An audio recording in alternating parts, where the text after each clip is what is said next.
Welcome to Savvy Sessions number 23 with Joy and Joe.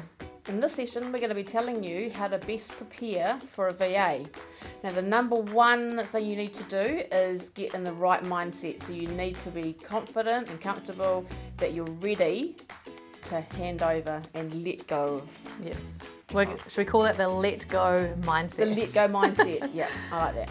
So, yeah, you've got to get into that place where you're realizing that you need to be an open book, to let go of things that you have always controlled, and realize that even though the virtual assistant you hire might not do it perfectly, they're going to learn over time and get better and better and learn how you do things, like your voice, what you say in social media posts, or how you write emails, like just getting a feel for that. And if you let go and open up everything right from the start, the VA can hit the ground running a lot faster because they have access to your email accounts, your calendar. So when something comes up and you say, can you please do this for me, they already have the access. So let go of the control, open things up, let them have the access so that they can then hit the ground running.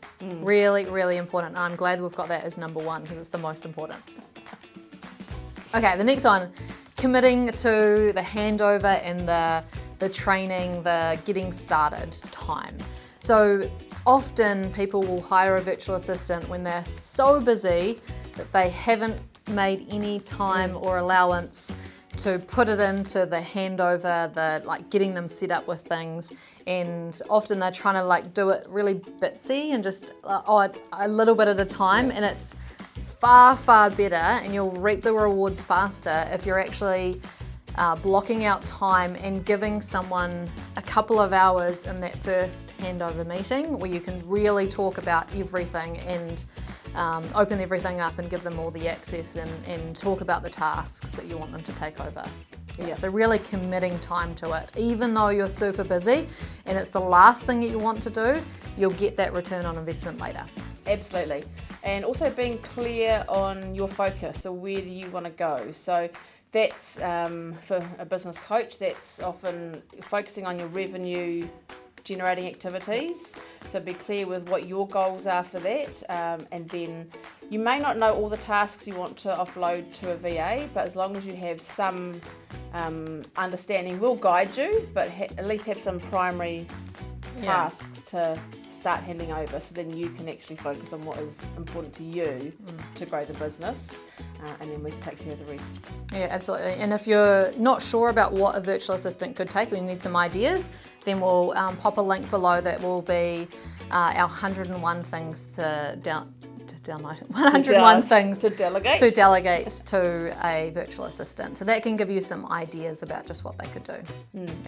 And then the last one is getting your head around the tech stuff that you're going to need to do. So getting WhatsApp on your phone, getting Zoom set up, getting your files and your business into the cloud.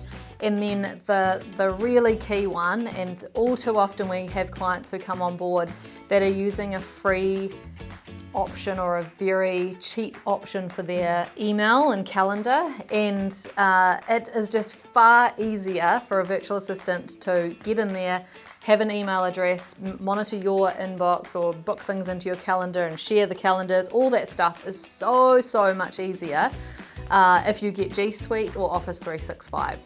Just start by becoming super professional, and that first step is to get your email account on one of those platforms. Everything is so much easier from there. You won't have any syncing, sharing calendar access issues if you do that. So that is absolutely key.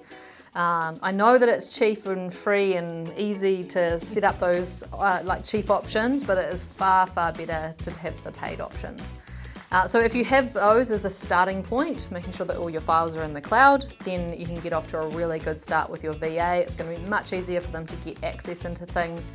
And if that stuff is a bit scary for you, then at Strictly Savvy, we take care of guiding you through all of those things and getting them set up for you. Yeah. Cool, so that is Savvy Sessions number 23 with Joy and Joe. And we'll see you next time. Bye.